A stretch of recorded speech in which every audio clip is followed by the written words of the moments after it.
any club or class is interested, please talk to Ms. Williston right after break. And can I do a personal pizza sale? No. Not allowed. Why do you? And second, the fall fair results are out. So if you're interested how much money you make, go to check the bulletin board. In front of the office and also in Ms. Drexel's room. Club bulletin board. Okay. Alright, super.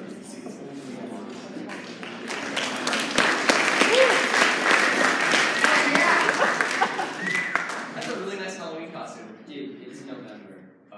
Okay, well, I'm dressed up as John Cox. He's the Republican candidate for the governorship of California. I'm dressed up as Gavin Newsom. He is the Democrat. I don't like you. I don't like you. Okay. I don't really like you either, to be honest. So, what is this guy's platform? So it ends up being that being a Republican in California is kind of like being a unicorn in a flock full of sheep. It basically means this guy, yes, is endorsed by President Trump, but he has a lot of policies that if you actually go and research him, you might actually like. This guy's an environmentalist. He wants to build a bunch of housing for California, and he also wants to lower taxes as well. So this guy, he is your standard run-of-the-mill Democrat. He is pro-choice. He does not support the Second Amendment, and he supports, how do I word this? He supports the sanctuary state law. So if you like choices on everything except for some constitutional amendments, then you should vote for him. Yeah, considering that probably most of you didn't know who these people were, right? That guy used to be your lieutenant governor under Jerry Brown. Also the mayor of San Francisco. So, in an age where information is ubiquitous throughout the internet, right, being ignorant is an act of laziness. You all are lazy for not knowing this. So, where can you get this information? First, you can go, either you can Google it, and you can go to these guys' campaign platforms on their website, or you can go to the Haiku page for the mock elections and research about these guys and get to know them. Some of you are voting for these people. This guy has not lived as long as California as I have. Make your vote count. Midterm.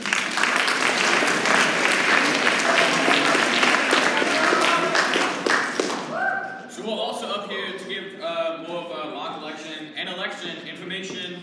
We're going over California state senators and assemblymen and women. So the state senator's job is to create and pass legislation that people within their district or state desire. As well, they work in committees. The state senators negotiate and work with other senators to petition on our behalf. As well, they're more personal with the people in their district than other senators. So they send out newsletters and they respond to emails and letters of concern from the people of our districts. So we of Monterey County are in District 17 for our state senators. So basically, the one district that you guys would be voting for if you would be for District 17. However, it's a slightly complicated system, but every 2 years it's like staggered, so every 2 years the elections happen. So actually this upcoming election, both the state senators and the assemblymen, we're not voting for them. We already have our 2016 elections that we voted for, but we may as well just tell you about who we actually have. So we actually have Democrat Bill Monning as our California State Met Senator. So although you can't really be voting for anyone this year, it's important to get to know them. So again, as Tristan said, do a little research, keep up to date with it. In 2 years, we'll have the next state senator, so be ready for that next election. And state assembly, they are basically passing bills, public policy matters, setting precedent for state spending. They are lowering or raising taxes, and they also have veto power over the governor decision. The same election thing, like Maddie said, we're not voting on them this year, but it's still important to stay informed, understand how government works, be an informed citizen. Our district, which is Monterey County, is the 29th district. Our assemblyman is Democrat Mark Stone. This past election, 2016, Mark Stone was versing Republican Sarah Roberts. Mark Stone obviously won, and just be an informed citizen. Yeah, okay, keep up to date. These are a couple more announcements that are coming for the mock election, and be ready for that to happen.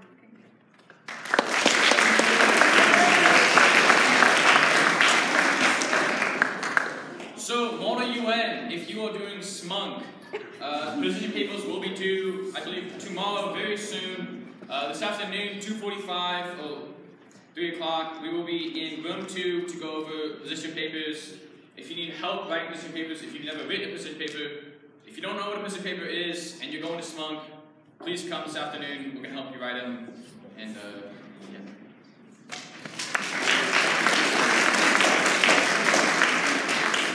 Hey guys, I hope you all had a really fun and safe Halloween yesterday. Thank you to everyone who dressed up and showed school spirit in the costume parade. Yeah, so now we have the winners. So we have an honorary faculty and staff win, which is the Beatles Sgt. Pepper's Lonely Heart album cover.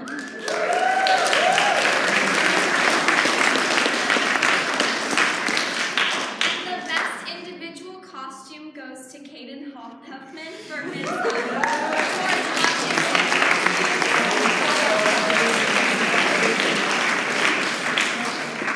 Best group award goes to the Running the Bulls across the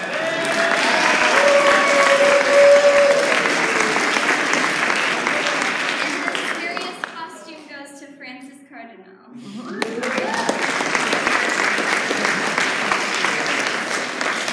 Everyone who won a prize or a group that won a prize, you will all get class points. Thank you. Thank you.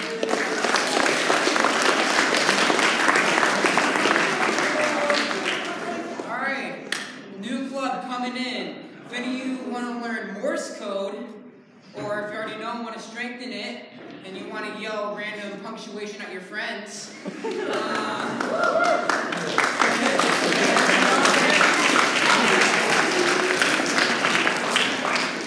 so yeah, if you want to do that, come to room 24, 26.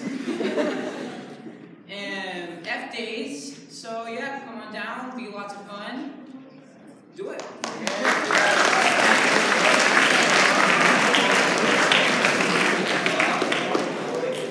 First of all, please allow me to represent the entire tech team to express our gratitude to everybody during this week to keep the printer in Student Center clean.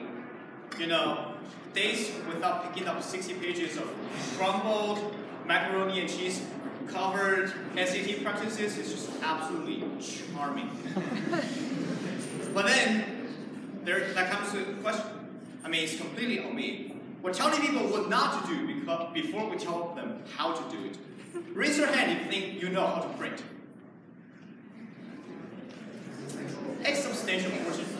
I mean, yeah, it's pretty easy. Like you just hit print, bam, easy like that, right? There is something wrong. I just did. Anyone? No?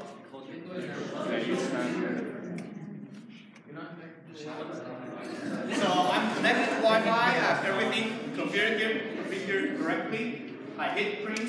You need to check your settings. Yes. Please, before the last page comes out, do not close your lid because the data transmission may not be complete. And if the data transmit is not complete before the print finishes, the printer will first wait you for a bit. Then it will wait you for many bits. Then a kilobit. Then a megabit. Then after so many bits, it will finally tell you connection timeout. And that's one extra paper because it will print it. And during this interval, no one else can print. So just stop. Let's just not jam other people from printing. Thank you.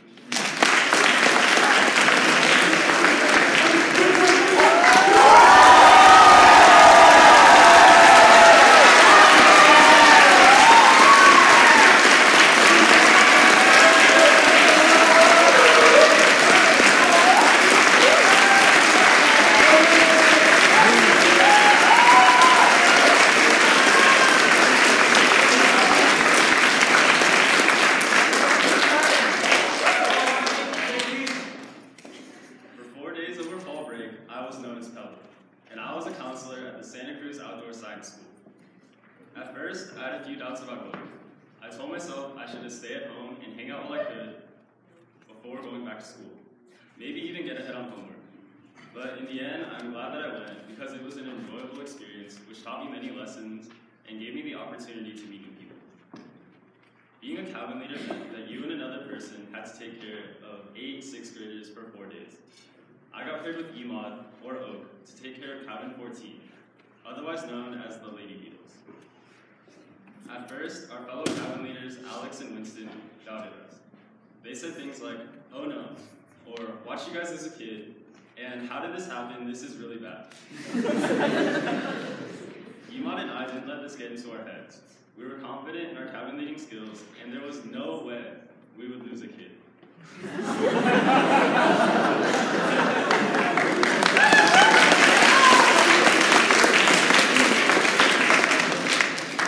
Throughout these days, we grew close to our group by leading them on hikes, playing games in our cabin such as hide and seek, and making handshakes. The first day had gone smoothly. We moved in with our cabin, and they were all good kids. It was now the second day of outdoor school, and we were about to go on our night hike. We were rushing out of our cabin.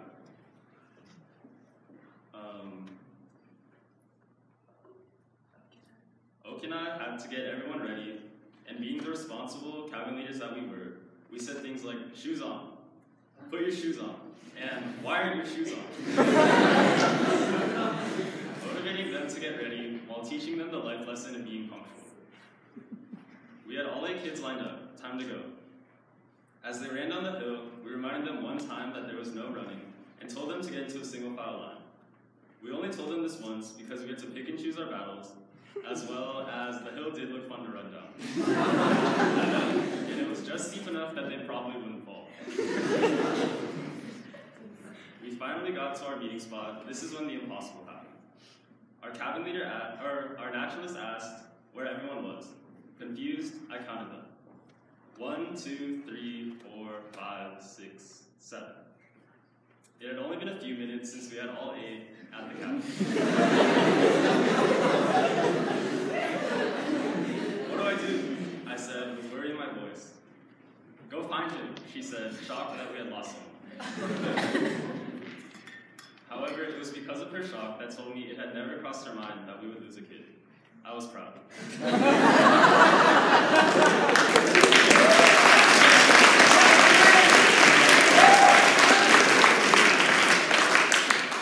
But in the moment, I was panicked. I felt like I was playing hide and seek again, except it wasn't in our cabin, and he could be anywhere.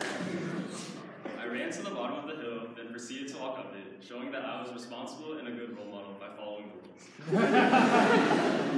In reality, I was walking slowly because it was dark, and I was checking around every corner, plant, and car, anywhere he could possibly be, hoping to find him. Were Winston and Alex right? Did we really just lose a kid? I thought as I sadly returned to my group, empty-handed. As I got closer, I daydreamed about seeing him standing there in the group, and all of my worries going away. He wasn't there. Our naturalist called over her friend and asked him what we should do. She was worried, I was worried, everyone was worried. Then, just like that, we found him. He walked by us. He was in the wrong group. Called him over, and everyone was relieved that he was never truly lost. Now that everyone was together for our night hike, most of our cabin was saying how they couldn't wait, with a few who were frightened of potential coyotes, bears, and clowns. Our hiking group sat down. We could see the dark trail ahead, hear the birds and trees in the distance, and feel the hard ground underneath us. I learned a lot this night. It had only been a few minutes, and so far so good, but it had felt like an eternity. Before we went on our hike, we sat around in a circle and said one thing that we were thankful for. This moment really touched me, as many of these 6th graders were saying how they're appreciative for all these little things in their life. First, it was being thankful for their friends. As I thought about I have great friends, but I never think about how I'm grateful for them. Then someone said family. Again, I love my family, but I never show how much I appreciate everything they do for me. Later, someone said passing all their classes. As I heard this, I thought about how much time I spend on schoolwork, whether it be homework, projects, or studying for tests, but I never acknowledged the amount of effort I put into doing it.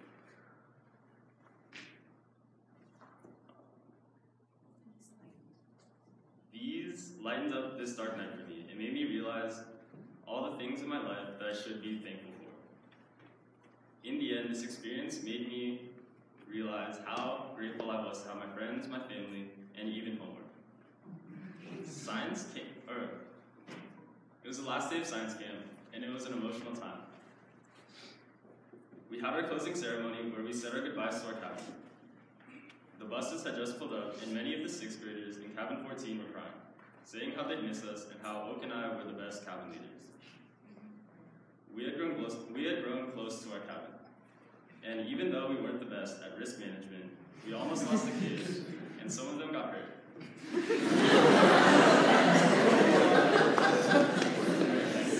Juan and I were responsible enough to do our job at being good cabin leaders. Science camp took me out of my comfort zone and put me in an unfamiliar environment where I faced many new challenges. And even though I was a cabin leader, my cabin taught me a lot. Yes, I have become more responsible, but I've also learned how to be a leader and to be appreciative for the things in my life. I am grateful that I had this experience, and it was all because I decided to leave my house and broaden my horizons.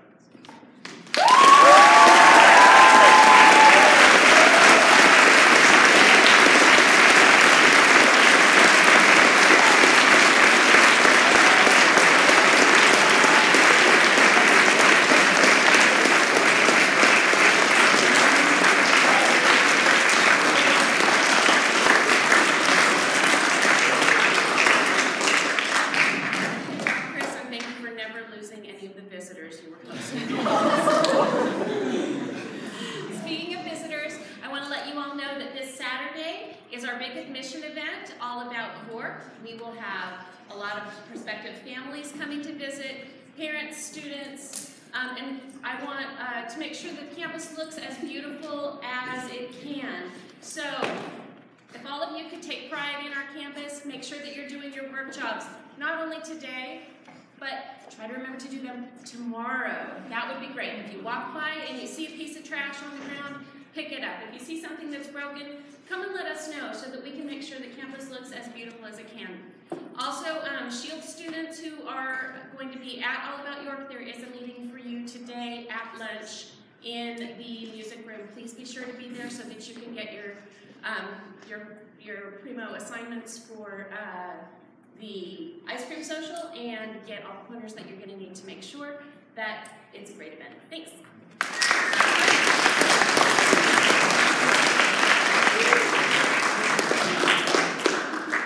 Just a quick reminder that tomorrow at lunch there's an open invitation for you to go to the Student Center to meet and talk with Mr. Key, who will be visiting.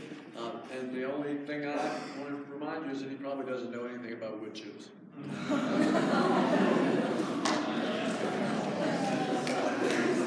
Quick reminder about this coming Monday, November 5th. Campus is closed, so if you come to school on Monday, you'll be disappointed to learn that there are no classes being held on Monday. Please stay home. We encourage you to utilize Monday for some personal time, some downtime, some family time. Get ahead on your studies for November, get caught up. Prepare for the opening of The Wedding Singer, prepare for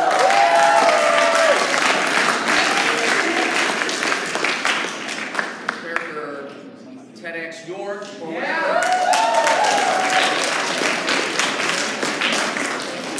whatever else is on your mind for November. You might be thinking, well, what are faculty going to be doing on Monday if there are no classes? We say to you, we'd like you to adopt a growth mindset, this idea that you can be smarter and stronger and even a better person through your effort and practice.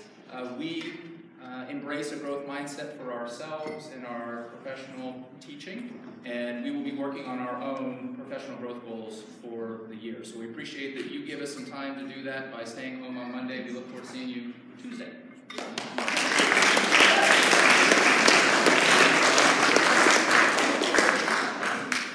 Tomorrow we have a forum schedule as part of our mock election education. And so tomorrow, so your classes are 5 minutes shorter, and we're going to meet in here at 10 o'clock I'm super excited and honored to have a couple of guests come and talk about their roles as part of the government and elected officials. We're going to have Monterey County Superior Court Judge Wilden here. Also Kathleen Lee, who has worked with former County Supervisor Dave Potter, and is currently with Jimmy Panetta's office. And then a government specialist, like campaign sort of specialist, Valerie. I'm not going to say her last name right. But we're extremely excited, and I hope that you come with some questions, because they're here to help you figure out how you can find out more about candidates and measures, and then talk about local representatives in our county.